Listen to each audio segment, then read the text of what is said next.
It's going to be biblical. It's got to be biblical. Because, according to independent.co.uk, biblical swarms of giant Mormon crickets destroying crops in U.S. West. It's starting. It's starting. Yeah. It's happening. I got a note from a producer when I talked about the crazy, humongous crickets that I found near the compound here. Yeah. We got an email from a producer telling me it was Mormon crickets, more than likely. And here we go. Okay, so I witnessed the big biblical plague that is destroying our crops after everything we've gone through. Well, why Mormon crickets? I don't know. Let's find out. I'll look it up. Tell us more. Biblical swarms of giant Mormon crickets destroying crops in the West. Farmers in the American West are battling outbreaks of Mormon crickets, insects that grow almost 3 inches in length. A lot of threes today. Just threes all over the place. In the past few years, the crickets, in addition to grasshoppers, have destroyed swaths of crops as officials spend millions trying to control the swarms, according to the Associated Press. The climate crisis may be partly to blame. Is that a statement of fact, or what is it, an opinion? What are you doing, indie.co.uk? KGB operative. The insects prefer both hotter temperatures and droughts, conditions that are linked to global heating. Though these outbreaks can be extraordinary, as the species often travels in groups of millions or billions of individual insects, says the U.S. Department of Agriculture. One rancher told AP that the swarms have been, quote, truly biblical. Oh, I was trying to get to the board. It's got to be biblical. Mormon crickets, technically a species of flightless katydids. Am I saying that right? Katydids? Katydids? I'm not sure. Katydids. Well, they definitely have DID, the dissociative identity disorder, in there. So, and not official crickets, got their name after they ravaged crops planted by Mormon settlers in 19th century Utah. Okay, so it's named after the victims, not the perpetrators. The Mormons didn't genetically engineer these things or anything. That's stigmatizing. That's like calling monkeypox like gay man pox or something. Yeah, you can't gay do pox. that.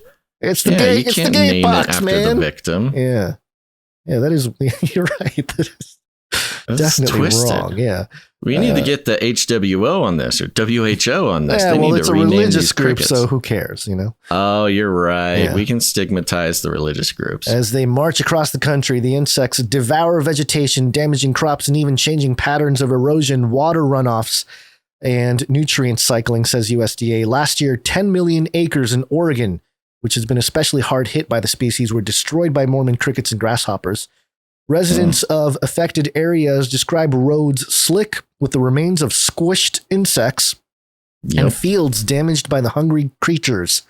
Is that what you have over there? You got slick roads from these guys? They were slick roads. Wow. Yeah, they were obsessed. They would just stay on the road, and then you just a few days of everybody driving over them. It was crazy. The suicidal ones, they just hang out. They just didn't care, man. It was crazy. They just sat there on the road, would not get off the road, just stayed there and just got crushed. Such a weird psychology. It's like, well, there's billions of us, so hey. Oh, I think they're just dumb. Yeah. I think they're mindless. By the way, just again, this happened days after I saw the Jurassic Park, where the new Jurassic Park, the whole storyline is based around genetically modified locusts that, don't eat the Monsanto fields, but eat the other fields. So I wonder if there's something like that going on. I'm over here on the Wikipedia for these crazy crickets. Let me tell you a story. Let me read this first. Mormon crickets appear in some traditional Native American diets, so apparently we can eat them, which is great for I don't like where Klaus. that's headed. They love it, man. They want us to not eat beef and eat the crickets. We have a problem with the Mormon crickets. We need to do our part. Hey, if the Native Americans can... Hey, you get a vaccine and you eat Mormon crickets. You do your duty as an American. We must do it to save Ukraine.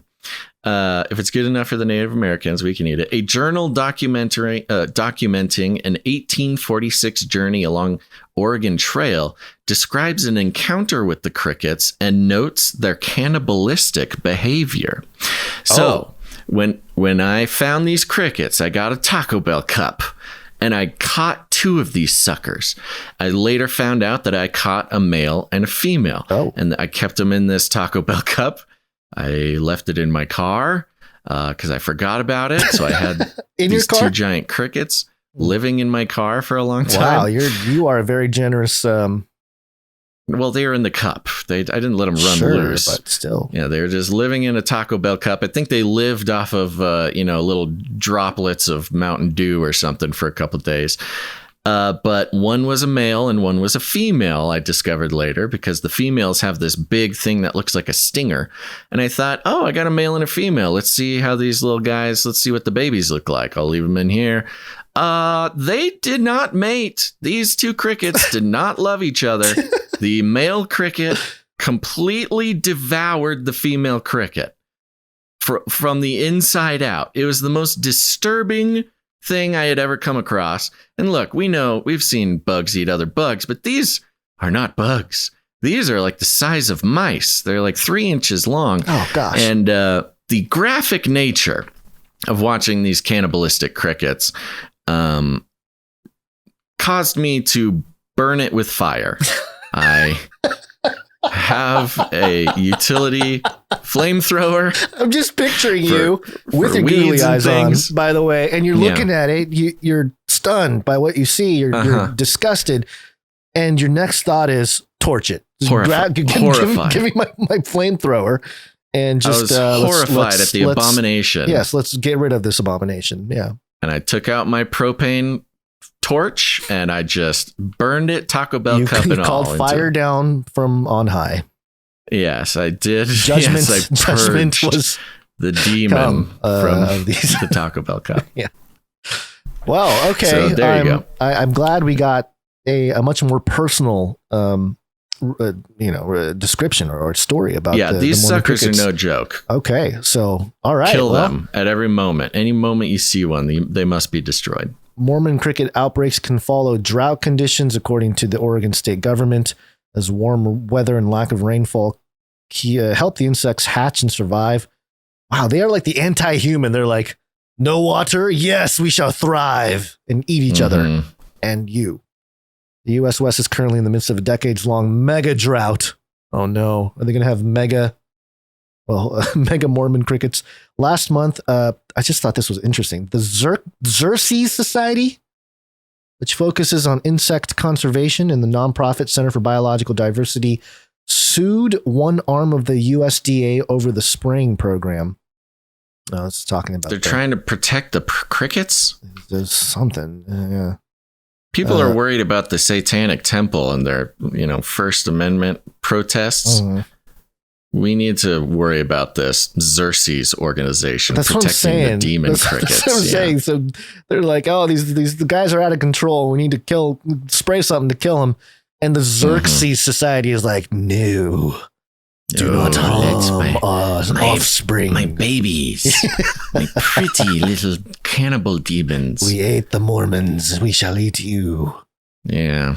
Yeah, okay. So there you go. Predators. They got predators. I don't like that this story is so close in proximity to where I am. And, all this drought talk isn't helping either. I saw the big, when we're on the freeways out here, we have these big government signs, these light up signs. Our taxpayer dollars are going for these, big signs that tell us what to do. During COVID, it was, stay inside, wear a mask, 6 feet apart, the whole deal. Then when vaccines came out, get your vax. Here's how you get your vax. There's a website, the whole thing. Now it's don't water your plants. Yeah. We don't have any water. Don't use any water. So I'm just I need to get more ammunition to destroy Mormon crickets. I think you'll be safe from the crickets. I'm reading here. they have a variety of predators. One of their main predators is California gulls, seagulls. Oh, you're gonna be fine, bro. The seagulls are there. It's basically the gulls, seagulls baby. Hey, I'll start a gull feeding, a gull farm. Yeah, gull farm, a little feeding trough for them. Hey, you gulls, come find me. I'll hook you up. If anybody's ever been to California, these California gulls are basically California's version of the Mormon crickets. They are everywhere. They are destructive. That you don't even have to be by the ocean. I mean, inland California has huge flocks of these things. Yeah, you go to the beach, you can encounter. It's pretty crazy to watch them. When they all fly off together and stuff. It's very magnificent. But yes, they can definitely get into stuff. Same with the crickets, but you still got to burn them with fire. They're beautiful in swarms, but they must be destroyed. All right. Well, so be thankful for your gulls, Cons. Trust me. I am very thankful. I will trust. My new mascot is the gull, baby.